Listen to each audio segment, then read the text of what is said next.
This video is going to come in two parts. First, I'm going to talk about a thermometer hygrometer that I really like using for my reptiles, and then I will do updates on the baby crested geckos that I'm raising up because I have started breeding crested geckos and I've made lots of videos about the babies. Hey guys, so I got some more of these thermometers. I forgot to mention in the video, I bought them off of Amazon. You just type in reptile thermometer hygrometer, you should see something just like this. They're very hardy, they last a long time, they work really great, and they have probes that you can stick into enclosures and then have the little thing outside of the enclosure so then you can see it. And I have a couple around my room and they work really great. Because my one, I thought I broke it, but I didn't. It actually works just fine. But it fell in water. It fell in a fish tank. Actually, it was dragged into a fish tank by one of the turtles while I wasn't home. So I took it all apart and dried out all the pieces of it. I took out, I literally took it apart piece by piece, just unscrewed everything, and then let it dry out overnight, put it back together, and it worked again. So these things are really hardy apparently.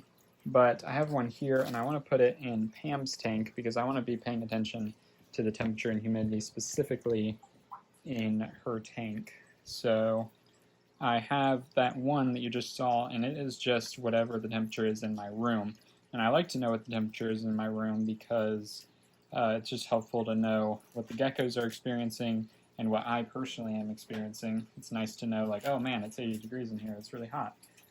So it's nice to know that type of thing. So I'll probably just set this somehow around here. It should, it magnetizes it. And I don't want the turtle grabbing that. But I'll get the, I'm gonna put it on her tank, and then I have another one that I ordered. I ordered two because I like to have them around. And this one will probably go into the, I'm assuming I'll probably end up using it for the incubator, but right now there's not any eggs in the incubator, so I'm probably just going to put it in one of the Crested Gecko tanks, so then I kind of know what the humidity is like in Darwin's tank. So that is just what I like to use these for. It helps with knowing what's going on in my gecko's tank, and I like to know what's going on around my room and everything, and this is my way of doing that. So I wanted to give an update on some things. So we have the 4 in here, which are the first 2 Darwin babies, and then the 2 Teddy Linus babies that go along with that. And the one Teddy Linus baby is massive, is quite large, and I think it's back there, right there. And then everybody else is just doing all right in here. And then we have the next ones up, which one of these Darwin babies is just huge for some reason, as you can see right there. Very large and much bigger than these Teddy babies. Both of the Darwin babies are bigger than the Teddy babies, but this guy is even larger than the ones that were born a month before him for whatever reason. And those 4 are in there. And then you'll notice that the one that was the 5th one in there is now in with these 3 because there were two Teddy babies, and these are the last 3 born right here. These 2 are Darwin Teddy babies. This one's amazing, and there's that other one, and then that's a Darwin baby, and then the 2 Darwin babies were born, but the one didn't make it because it consumed vermiculite, and it couldn't pass it, and it just got it through a lot of stress, and it didn't make it.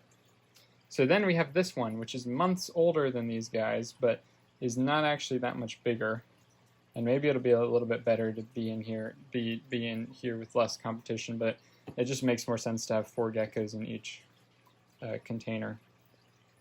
But as you see, I'm trying to keep them in so then I can put the lid back on. But he's really not that much bigger than these guys, but I'm still not concerned about it at all because I know he's eating he must be. So if he's just growing slower, that's not a big deal to me. Honestly, I don't think it's going to hurt anything in the long run if he just doesn't grow as quickly. But I put him in here, and I wanted to show that I moved him over. And then I just still have 2 of those. I have this one, and then temporarily I have these 3 down here, which I will separate out as soon as I can tell their gender. Because right now they all look like females, but I'm assuming at least one of the 3 will show up as a male pretty soon, I would imagine, because they're kind of getting of size right about now. So as soon as one shows up as male, I'll move it into a tub. I'll probably just keep it in tubs like those ones, but just alone. And I know that's kind of small, but I think that just makes the most sense for having this many and growing out this many. And then I might even, with those guys, once they get of proper size, I'll probably add them to my breeding groups and just see how that goes. So like if I end up with a male of the 2 eldest, I'll probably add it in with Darwin, which is a female. And then if I get a female, then I might also add it in with Darwin. Or if I get a male and a female, then I'll separate them out. But in some way, that's what will be happening. And then there's 4 other ones that I'm looking to raise up. So there's 3 over there. 2 of them I'm looking to probably keep, unless they're both male. If they're both male, then I will get rid of one. But if they're male and female of some sort, then I'll probably keep both of them. And then I plan on working with that guy back there, who has the crazy nice pinstripe, and the one that is stunted for whatever reason, or just not growing as fast, because both of them have really cool patterns. And then one of the 2 Darwin babies in here, because they're both really, really dark. And I like that, but also one of them has more spots than the other. So depending on their gender is what will happen with there.